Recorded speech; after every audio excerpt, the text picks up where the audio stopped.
আমাদের এই এলাকায় মূল আসার যে মূল উদ্দেশ্য সেটি হলো আমার এই রফিক ভাই আমার সামনে যিনি আছেন কৃষক ভাই, তিনি সুন্দর করে একটি ধনিয়া চাষ করেছেন, অর্থাৎ তার জমিটি নাকি খুবই সুন্দর হয়েছে।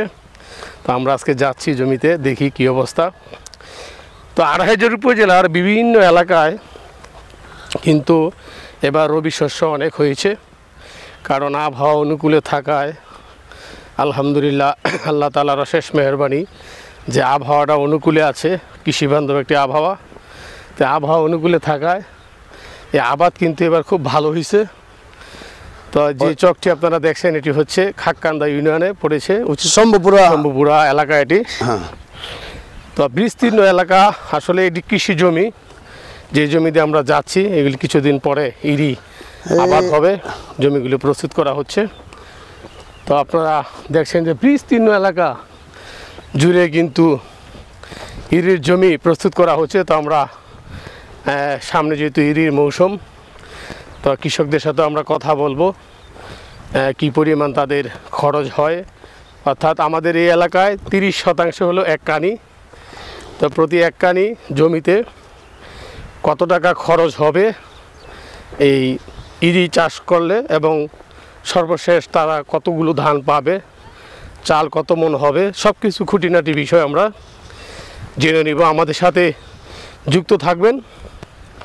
আগামী দিনগুলোতে কৃষি এবং কৃষকের কথা আমাদের এই বিশেষ আয়োজনে প্রতি সপ্তাহে আমরা আপনাদের সামনে কৃষি এবং কৃষকের কথাগুলি তুলে ধরার চেষ্টা করব। আপনারা আমাদের সাথে যুক্ত থাকবেন এই বিশেষ এই প্রতিবেদনগুলো দেখার জন্য, এবং আপনাদের কাছে অনুরোধ থাকবে যে বেশি বেশি করে আমাদের এই প্রতিবেদনগুলো শেয়ার করে দিবেন। তো এই মুহূর্তে আমরা যাচ্ছি রয়েছেন রফিক ভাই, নিয়ে যাচ্ছেন জমিতে। তো তার এই জমিটি আজকে দেখব। ধনিয়া চাষ করেছেন তিনি, আবার শসা, পাশাপাশি সরিষারও চাষ করেছেন। তো আরেকটি বিষয় হলো এবার কিন্তু সরিষার আবাদ কিন্তু অনেক ভালো হয়েছে আমাদের এই এলাকায়। এই সরিষা ভালো হয়েছে, কৃষি বান্ধব একটি পরিবেশ থাকায় সরিষার আবাদটি মাশাআল্লাহ অনেক ভালো হয়েছে। তো ইনশাআল্লাহ আমরা ধারাবাহিকভাবেই কিন্তু এই সরিষার আবাদ নিয়ে আপনাদের সামনে প্রতিবেদন তুলে ধরছি। আগামী দিনগুলো তো আমরা এভাবেই কৃষি এবং কৃষকের কথাগুলো তুলে ধরার চেষ্টা করব। আপনাদের অনুরোধ আমরা রাখছি, বিভিন্ন এলাকা থেকে অনেকে অনুরোধ করে থাকেন বিভিন্ন বিষয় নিয়ে প্রতিবেদন করার জন্য। তো আমরা সেভাবেই চেষ্টা করে যাচ্ছি। তো আমরা আজ এসেছি একটি ধনিয়া, অর্থাৎ ধনিয়া চাষ কিন্তু আমাদের এই এলাকায় খুব কম হয়, কারণ হলো দুর্যোগপূর্ণ আবহাওয়া অনেক সময় হয়, যার কারণে চাষাবাদটা তেমন ভালো হয় না। তো এবার আলহামদুলিল্লাহ অনেক ভালো ফসল হয়েছে। মৌমাছির গুনগুন শব্দ, তা প্রত্যেকটা ফুলে আমরা দেখতে পারতেছি যে মৌমাছির একটি উপস্থিতি। অর্থাৎ সরিষার পাশাপাশি আপনার ধনিয়া ফুলেরও মধু হয়। মধু হয়। তো ধনিয়া ফুলের মধু তো আসলে আমরা আলাদাভাবে পাই নাই, তবে আমরা এই যে প্রিয় দর্শক আপনারা লক্ষ্য করছেন প্রতিটা ফুলের মধ্যেই কিন্তু ওই ভিতরে ঢোকেন মৌমাছি দেখছি। তো আমরা একটু দেখান আমাদেরকে জমিটা। যাই হোক আলহামদুলিল্লাহ খুবই সুন্দর, খুবই ভালো লাগছে। খালি তাই এখানে কতটুকু জমি আছে আপনার? হলো 30%। 30%। তো এই যে এত সুন্দর ফসলটা হয়েছে ভাই, আমার কাছে তো খুব ভালো লাগছে, এবং সুন্দর একটা ঘ্রাণ আসতেছে জমি থেকে। একদম সাদা হয়ে আছে। এই যে দেখেন মৌমাছি, ওই যে এই দেখছেন মৌমাছি, ওই যে প্রত্যেকটা ফুলে থেকে আপনার মধু সংগ্রহ করতেছে। এই দেখেন প্রিয় দর্শক, খুবই সুন্দর লাগছে দৃশ্যটা, খুবই সুন্দর। তো আসলে এদিকে তারা এই যে দেখেন, এই যে কৃষক, এই যে দেখেন ভিতরে সুন্দর মৌমাছি যে উঠতেছে, এটা উড়ান। হ্যাঁ, খুবই সুন্দর লাগছে আলহামদুলিল্লাহ। এখানে অনেকে দেখছেন আমাদেরকে। এই জমিটা কি আপনার? হ্যাঁ, এই পুরাটাই আপনার?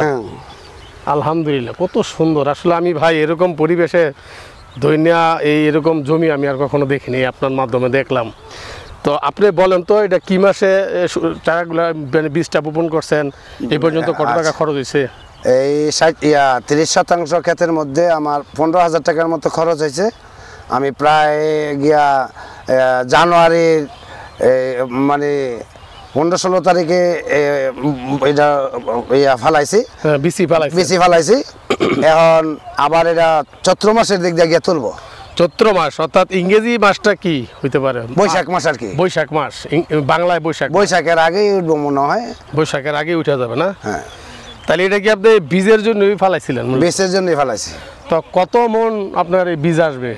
এন এই 30% শসার মধ্যে ধন্যার মধ্যে খুব সম্ভবত 8.5 মণ 9 মণ ধন্য হইতে পারে। 8.5 মণ। ধন্যা তো অনেক পাতলা, অনেক পাতলা, 9 মণ হবে। 9 মণের মতো হবে। তাহলে এই পর্যন্ত আপনার খরচ হয়েছে কত? 15,000 টাকা। 15,000 টাকা। তাহলে কত মণ সরিষা বিক্রি হয়? ধন্যা বিক্রি হয় 7,000 টাকা মণ। 7,000 টাকা মণ। তাহলে যদি 9 মণ হয় তাহলে তো আলহামদুলিল্লাহ 7 মণ 65,000 টাকা ধনিয়া আপনি। আবার তোলার খরচ আছে, বাইরানের খরচ আছে, সবকিছু মিলে আপনি প্রায় 20,000 টাকা, 22,000 টাকা খরচ আছে। তাহলে প্রায় আপনার 40-50,000 টাকার মতো আয় থাকবে। আবার এগুলার গাছ তো আপনার জ্বালানি হিসাবে ব্যবহার করবো। তাইলে আপনার লস নাই? লস নাই, কৃষি কাজে কোনো লস আমার হয় নাই কোনো সময়। কোনো সময় হয় নাই। আপনি যখন পরিশ্রমী কৃষক, পাশাপাশি আপনার খুব ভালো মনের একজন মানুষ, তা আলহামদুলিল্লাহ আপনার যে বাড়ির পাশে যে জমি দেখলাম, এক টুকরা জমি আপনি খালি রাখেন নাই। মানে আমি কোনো জায়গায় খালি রাখি না, আমি চেষ্টা করি এই জায়গার মধ্যে ফসল আদি করার। সব কিছু মিলে আপনি করছেন। আমি ফসল করি এই উদ্দেশ্যে, আমি যদি ভালো থাকি সমাজ ভালো থাকবো, সমাজ ভালো থাকলে দেশ ভালো থাকবো, আলহামদুলিল্লাহ। এই হিসাবে আমি এই ফসলগুলি করতে থাকি। তাই অর্থাৎ আপনি নিজে খাইলেন আবার বিক্রি করলেন। হ্যাঁ, মানে চাহিদা পূরণ হলো। তো যাক আলহামদুলিল্লাহ। রফিক ভাই, এইভাবে তো আপনি করবেন সামনে দিয়ে, না? হ্যাঁ, সব সময় যতদিন ইনশাল্লাহ আমি দুনিয়াতে আছি, বেঁচে থাকি, সুস্থ থাকি, ততদিন পর্যন্ত আমি ফসল আদি করার চেষ্টা করব। সকালে এসে যখন জমিটা দেখেন খুব ভালো লাগে। কেমন লাগে? অনেক ভালো লাগে, অনেক ভালো লাগে আমার কাছে। হ্যাঁ, অনেক ভালো লাগে। শয়ে মানুষ এসে এই ধন্যা ক্ষেতের ছবি নিতেছে। অর্থাৎ এটা তো আলাদা একটা পরিবেশ তৈরি করছেন আপনি। হ্যাঁ, মানে এটা আমার এলাকার মধ্যে আর কোনো সময় বানানো হয় না। আমি 2 বছর ধরে করতেছি। মানে এই যে সাদা একটা সুন্দর মনে হয়, যেমন সবুজ একটা কাপড়ের মধ্যে সাদা একটা রং, হ্যাঁ, এরকম মনে হইতেছে আমার কাছে। কত সুন্দর লাগতেছে পরিবেশটা, কত সুন্দর। তো এই যে আপনার পরিবেশটা, আপনি এই যে অনেকে বলতেছেন যে আপনার জমিতে ছবি তুলে নিয়ে যায়, না? এই দেখেন এখানে আমাদের ক্যামেরার পিছনের অবস্থা দেখেন, অনেকেই জমিতে আসছেন আমাদেরকে দেখার জন্য। তো আসলে আমরা এই যে চকটি পুরো এলাকাটি কিন্তু আসলে সম্ভবপুরার মানে কি বলে ফসলে ভরপুর। আর এমন একটি আবহাওয়ার মধ্যে আমরা এই মুহূর্তে আছি, মিষ্টি একটা রৌদ্র এবং খুব সুন্দর একটি গ্রান আছে। এই দেখেন আমার পাশেই মৌমাছি তার মধু আহরণ করছেন। আসলে ধনিয়া ফুলেরও কিন্তু মধু হয়, সেটি আজকে প্রমাণ হলো। আসলে প্রতিটা ফুল থেকে আসলে মধু আহরণ করা যায়, করে মৌমাছি। এই দেখেন প্রত্যেকটা ফুলের মধ্যেই মৌমাছির একটা উপস্থিতি আমরা লক্ষ্য করছি। তো সব কিছু মিলে আসলে 6 ঋতুর দেশ বাংলাদেশ। প্রত্যেকটা ঋতুতে এরকম সুন্দর ফসল হয় আমাদের। তো যাই হোক প্রিয় দর্শক, আমরা আজকে জান্নাত এদিকে প্রিয় দর্শক আমরা আজকে আপনাদেরকে দেখালাম যে আড়াইহাজার উপজেলার খাক্কান্দা ইউনিয়নের শম্ভুপুরা চক। এটি দেখেন, আমি নিজেও কিন্তু এমন একটি পরিবেশ কখনো দেখিনি। তো আমার এই ভাই রফিক ভাই, তাকে অনেকে অবশ্যই চিনেন। তিনি আড়াইহাজার উপজেলার পৌরসভা বাজারে তিনি পাশাপাশি কিন্তু কাপড়ের ব্যবসা করে থাকেন, নিউ মার্কেটে। তো তিনি তার এই জমিতে এবার এই 2 কানি অর্থাৎ 60% জমিতে তিনি এবার এই ধনিয়া চাষ করেছেন, দেশি জাতের ধনিয়া। তো তিনি মাশাআল্লাহ এখানে প্রায় 40 থেকে 50,000 টাকা লাভ করবেন। তো আসলে আমাদের এই বাংলাদেশের প্রতিটি জমি, বিশেষ করে আমাদের আড়াইহাজার উপজেলার প্রতিটি এলাকার যে জমি রয়েছে খুবই উর্বর। এই জমিতে যদি আপনি যে কোনো ফসল যে কোনো মৌসুমে ফলান তাহলে কিন্তু আপনি ভালো একটি ফলন পাবেন। তো এবার মাশাআল্লাহ আমাদের যে আবহাওয়াটা খুবই ভালো ছিল এবং কৃষিবান্ধব একটি আবহাওয়া ছিল, ঝড় বৃষ্টি ছিল না, দুর্যোগ কোনো পরিবেশ ছিল না। তো যার কারণে আমাদের এই কৃষকরা কিন্তু এবার খুব ভালো ফসল পেয়েছেন। মাশাআল্লাহ প্রত্যেকেই লাভ করতে পারবেন। তো আজ এই পর্যন্তই, আপনাদের সাথে আবারও দেখা হবে অন্য কোনো এলাকায় কৃষি এবং কৃষকের আমাদের এই বিষয়ক আয়োজনে, কৃষি এবং কৃষকের কথা আমাদের বিশেষ আয়োজনে। সেই পর্যন্ত সবাই ভালো থাকবেন, সুস্থ থাকবেন। আমি বিদায় নিচ্ছি আড়াইহাজার উপজেলার শম্ভুপুর এলাকা থেকে। আমি হাকিম ভুঁইয়া, আড়াইহাজারের সময়।